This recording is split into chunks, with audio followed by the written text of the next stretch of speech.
I'm here to talk about success, right? The first rule of success is to have a vision. You see, if you don't have a vision of where you go, and if you don't have a goal where you go, you drift around and you never end up anywhere. It's like you can have the best ship in the world, you can have the best airplane in the world. If the pilot or the captain doesn't know where to go, it would just drift around. It would not end up anywhere, or most likely in the wrong place. So I was very fortunate that I stumbled onto my vision. I mean, as you know, I was born in 1947 in Austria after the Second World War. And I didn't really like Austria when I grew up. I couldn't wait to get out of there. I couldn't see myself becoming a farmer or a worker in a factory or anything like that. Even though my parents wanted me to stay there and have a normal life. My father wanted me to become a police officer like he was. My mother wanted me just to stay there and marry a girl with the name of Heidi, hopefully, and have a bunch of kids and run around like the Van Trapp family in The Sound of Music. But that was their vision, not mine. My vision was totally different. I felt that I was born for something special, for something unique, for something big. You know how great it felt that I knew where I was going? Imagine the majority of people don't know where they're going. When you have a goal, when you have a vision, everything becomes easy.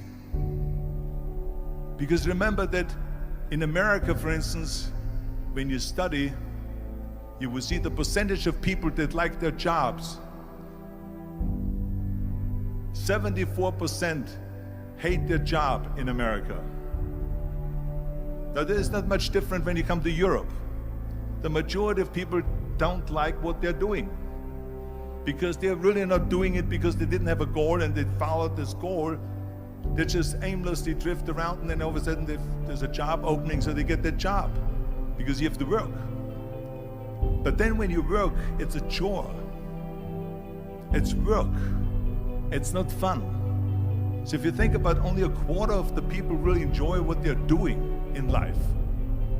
That is unbelievable if you think about it. So I felt so blessed that I knew what I was doing. It's like a medical student that studies and knows he wants to become a doctor. You know where to go. So I knew where to go. So people always ask me, when they saw me in the gym in the pumping iron days, they say, why is it that you're working out so hard? 5 hours a day, 6 hours a day, and you have always a smile on your face. The others are working out just as hard as you do, and they look sour in the face. Why is that? And I told people all the time, I said, because to me, I'm shooting for a goal. In front of me is the Mr. Universe title. So every rep that I do gets me closer to accomplishing that goal, to make this goal, this vision turn into reality. Every single set that I do, every repetition, every weight that I lift will get me a step closer to turn this goal into reality. So I couldn't wait to do another 500-pound squat. I couldn't wait to do another 500-pound bench press. I couldn't wait to do another 2,000 reps of sit-ups. I couldn't wait for the next exercise, for the next half hour of posing and all the kind of things that you have to do to be a champion. And with the age of 20, I went to London and I won the Mr. Universe contest as the youngest Mr. Universe ever. And it was because I had a goal. So let me tell you something, visualizing a goal and going after it makes it fun. You got to have a purpose no matter what you do in life. You got to have a purpose. So that's rule number one, have a vision. Rule number two is, don't listen to the naysayers. Don't listen to the naysayers.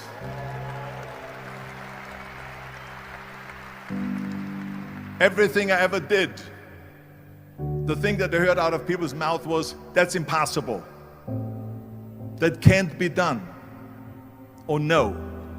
So whenever someone said to me, it can't be done, I heard, it can be done. When they said no, I heard yes. And when they said it's impossible, I heard it is possible.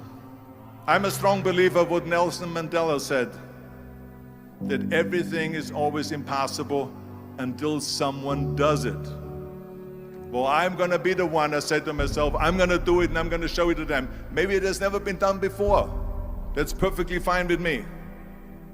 But I'm gonna do it. And I did not listen to the naysayers. The next thing, the third point that I'm gonna make to you is, before we sit down with Jürgen and talk about the rest of the three, is work your ass off. There is no magic pill. There is no magic out there. You cannot get around. You have to work and work and work. And it drives me crazy when people say that they don't have enough time to go to the gym for 45 minutes a day and work out. Or to do something for 45 minutes to an hour a day to improve. If it is physically improve or if it is mentally to improve. Imagine you read 1 hour a day about history. How much you will learn after 365 hours in 1 year. Think about if you study about the history of musicians, of composers, how much you would know. Imagine if you would work on a business, on some business that you want to develop every day for an hour. Imagine how further along you will go and get.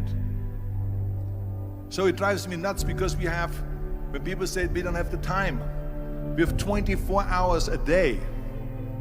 We sleep 6 hours a day, so that gives you still 18 hours. So there's someone shaking their head out here in front. They say probably, I don't sleep 6 hours, I sleep 8 hours, right? Or just sleep faster.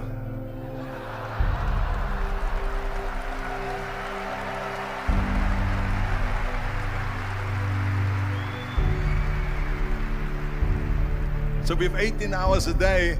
The average person works around 8 to 10 hours.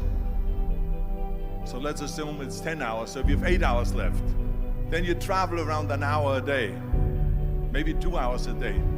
So now you have still 6 hours left. So what do you do with these 6 hours? What do you do with these 6 hours? Then we eat a little bit, then we schmooze a little bit, talk a little bit to people and all that stuff. But you can see how much time there is available if you organize your day. So you got to work hard. I mean, let me tell you something. When I went to America, I went to college. I went and worked out 5 hours a day. And I was working on construction. Because in those days in bodybuilding, there was no money. I didn't have the money for food supplements or anything. So I had to go to work. So I worked on construction. I went to college. I worked out in the gym, and at night from 8 o'clock at night to 12 midnight, I went to acting class 4 times a week. So I did all of that. There was not one single minute that I wasted. I became very friendly with Muhammad Ali in the 70s. And Muhammad Ali worked his butt off. And I saw it firsthand. And I remember that there was a sports writer that was there in the gym when he was working out and he was doing sit-ups. And they asked him, how many sit-ups do you do? And he said, I don't start counting until it hurts. Now think about that. He doesn't start counting his sit-ups until he feels pain. That's when he starts counting. That is working hard. And so you can't get around the hard work. It doesn't matter who it is. As a matter of fact, I believe what Ted Turner said, work like hell and advertise.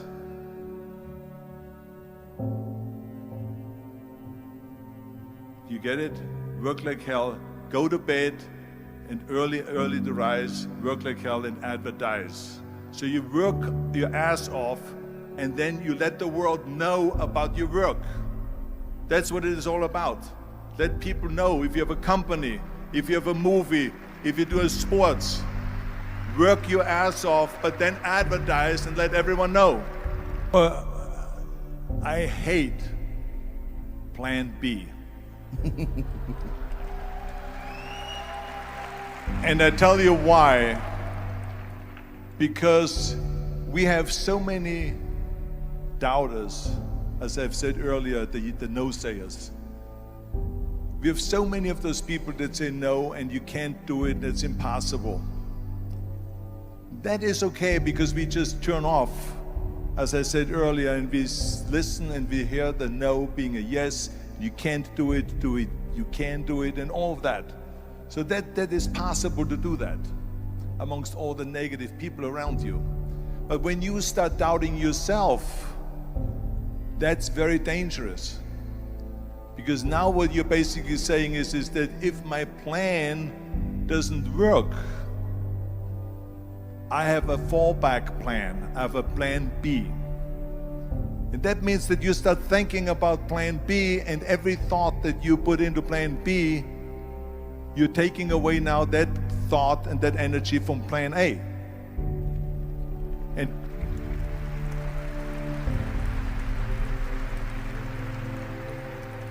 And it's very important to understand that we function better if there is no safety net, because plan B becomes a safety net. It says that if I fail, then I fall and I get picked up and I have something else there that will protect me.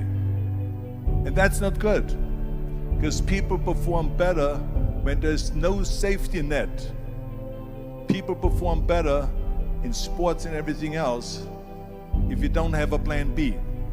To me, it is very dangerous to have a plan B, because you're cutting yourself off from the chance of really succeeding. And the reason, one of the main reasons why people want to have a plan B is because they are worried about failing. What is if I fail, then I don't have anything else? Well, let me tell you something. Don't be afraid of failing, because there's nothing wrong with failing. You have to fail in order to climb that ladder. There's no one that doesn't fail. We all fail. It's okay.